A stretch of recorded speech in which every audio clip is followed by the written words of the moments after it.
I would say daily, if not hourly, there were moments where you're confronted with a decision. What do you believe? And so you have to make a choice. Do you accept this or do you not? And in many ways, it's like the times of Daniel, where it's, do you bow to this image or do you not? And if you don't, there will be consequences.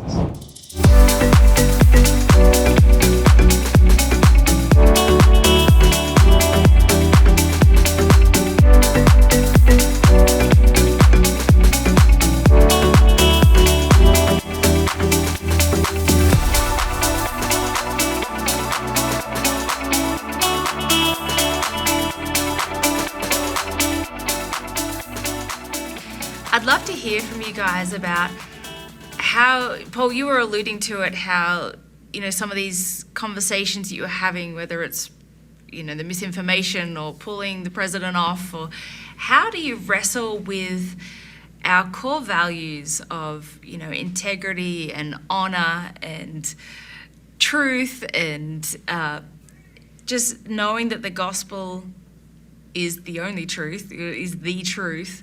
How do you wrestle some of these core values when you're with people who don't have the same core values? And I know you guys have got experience with working with Facebook and some people down in Silicon Valley as well. How do you wrestle when you have core values, someone else has some different core values, but you're making decisions together in this tech space? Yeah. Yeah, I think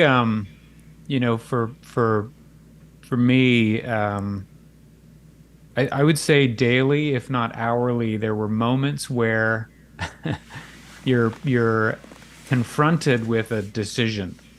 Um, what do you believe? And so you have to make a choice. Do you accept this or do you not? And in many ways, it's like the times of Daniel, where it's like, do you bow to this image or do you not? And if you don't, um, there will be consequences.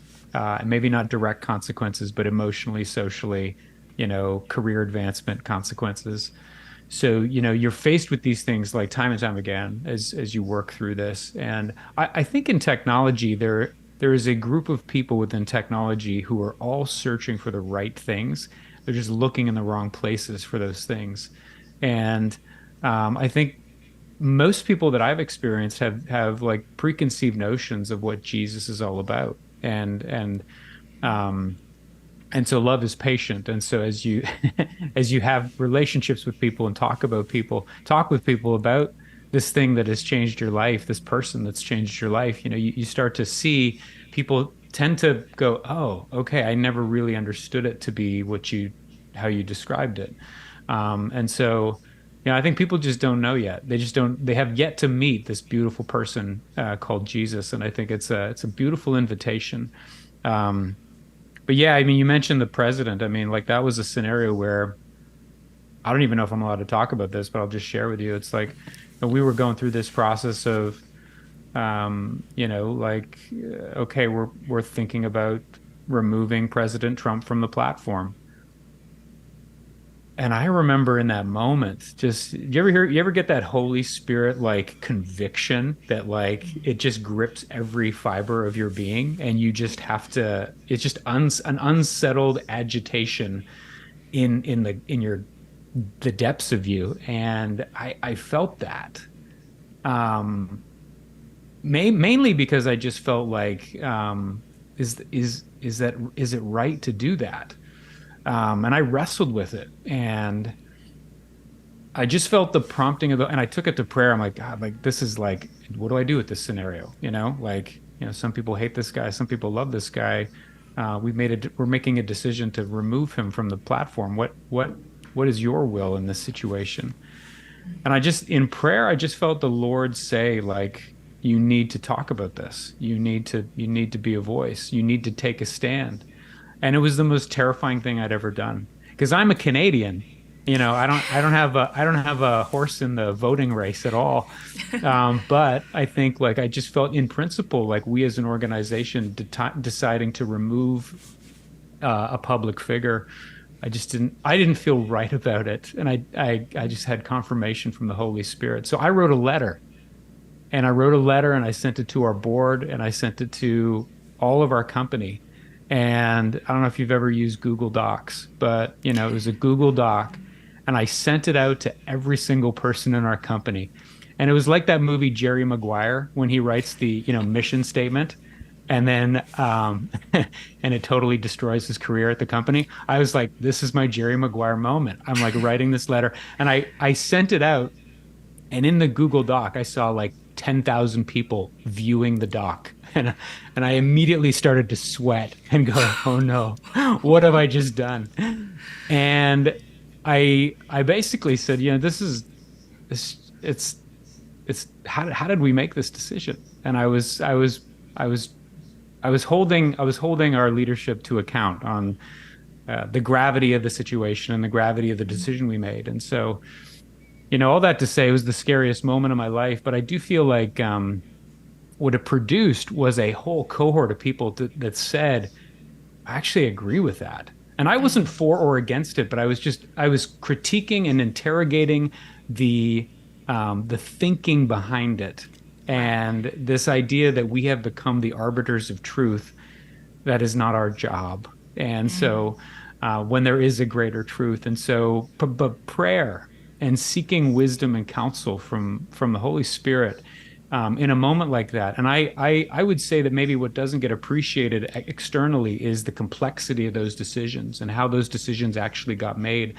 And I would just say, like in human wisdom, I bet people thought they were doing the right thing.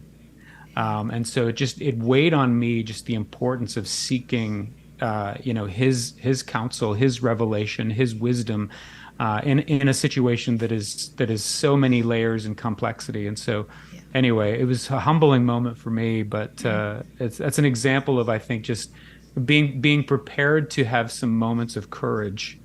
And God will give you the strength, even though you don't feel like you can do it in your own way, in those moments. What do you believe? What are the values that you're standing on? And what are your non-negotiables? What would you be prepared to be fired over?